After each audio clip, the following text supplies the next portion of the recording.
Well, hello, it's me, the Dakota Kai guy, and today I'm going to be going over a topic that I put out a poll for on my Twitter account about 3 weeks ago or so, for the notorious internet wrestling community to share their remarks upon. Is Io Shirai's title reign overrated? So what I'm going to do here is I'm going to take you through this tweet, this poll, and show you some of the replies from the notorious IWC, and then give my own feedback and a perspective on this topic. So, is Io Shirai's title reign overrated? 71% of the 280 people said no, whereas 29% said yes. So let's get right into it.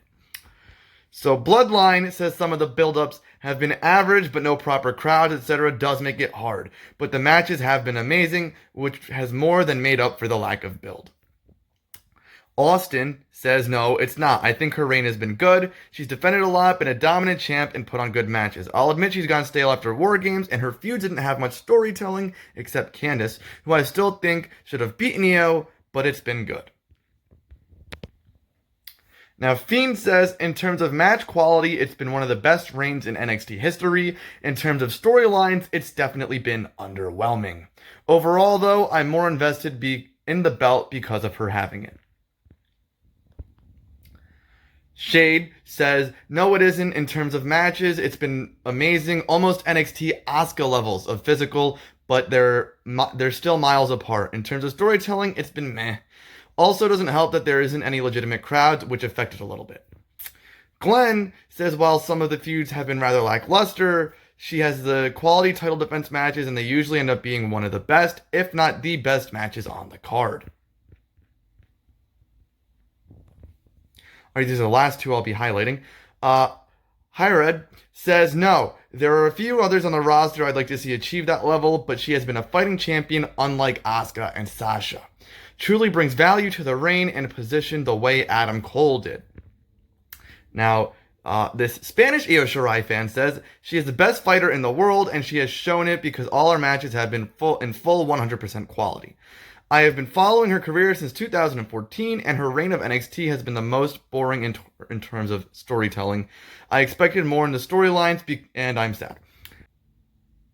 Okay, so what I want to get into is something many people chose to highlight in their replies, and that is storytelling. Now, to me, in my opinion, storytelling is very crucial in solidifying a championship reign as good.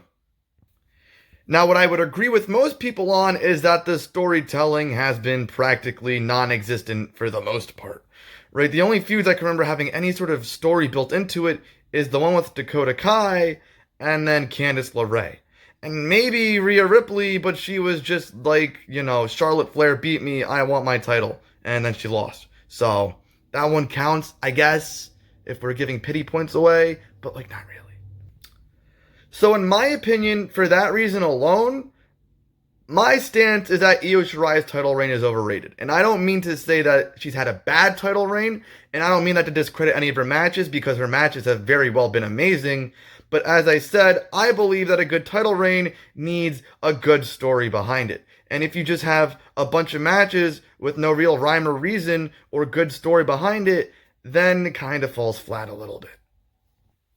I think the reign has been good. It's been okay. Like I said, I'm not trying to say it's bad, but it's just not as amazing as people make it out to be. They say it's the best thing in the world. Io in her own right is an amazing performer. I'm not saying Io is bad either. She's fantastic at what she does. Again, she always puts on stellar matches, but the storytelling just isn't there. And that, for me, that devalues her reign. Now, I know some people like to jump to you expect Io to cut promos. Is it because she doesn't speak English? And that's not it. Because you look at a character like Dexter Lumis, he doesn't speak at all. Period. And his story, there's a lot of story between him and Johnny Gargano, and that feud is an interesting one. You're drawn into it. You want to see what happens. And so you don't have to speak or cut a promo in order to further a story. However, even if you did need to cut a promo, Io has shown that she is more than capable of doing so, even if it isn't in English, if she's cutting a promo in Japanese. As we saw in her feud with Dakota Kai, those were some of the best segments on the show, and throughout those, however long the feud lasted, a month maybe? I don't know how long it was. I genuinely don't remember any of her feuds except her match with Dakota Kai, that one match with Tegan Knox, that was either before or after it, the Candice LeRae ones, and the Rhea Ripley one. I'm not sure how many more opponents she had in between, and this feud with Raquel, I'll say they've been doing a better job with it. There is more story behind it, but everything else, not really. Now that I've thought about it, I do remember there was the triple threat, and then there was the one defense against Toni Storm. That match was incredible. I really loved that match, but the story just hasn't been there, and a lot of it's been a little bit forgettable, at least for me. Because again, one thing I'm going to highlight a lot is the fact that I think storytelling is crucial in the development of a championship reign. Like you look at Roman Reigns, for example, he doesn't wrestle every week on SmackDown. He doesn't even wrestle at SmackDown anymore at all at this point. But every week he goes out there, he furthers the story, he builds his character, he builds his championship reign. You look at Roman Reigns and you're like, that guy is a legitimate champion. You pretty much remember everything about his reign because there's a reason to. There's good story behind it. His matches are great and the story is great. It works together to make one beautiful championship reign. Other great examples, Finn Balor, Bobby Lashley, Sasha Banks is arguable. I'd put her up there, kind of, but that one's a little bit iffy too, because with Sasha, which to no fault of her own, she had an amazing feud against Bayley in the match where she won the title, of course. But then after Carmella's rematch, it kind of verged off the path. Like, she faced Mella a second time for no real reason, and then she was feuding with Bianca, and instead of having a good feud, they put them in 2 random tag team matches. The first one was excusable and understandable, but having a second rematch for no reason makes no sense, and in my opinion, devalues her as a champion and her title reign as a whole. So now, when Bianca presumably defeats Sasha for the title at WrestleMania, people won't really see it as memorable other than probably the match she had at Hell in a Cell where she won the championship to begin with and then losing it.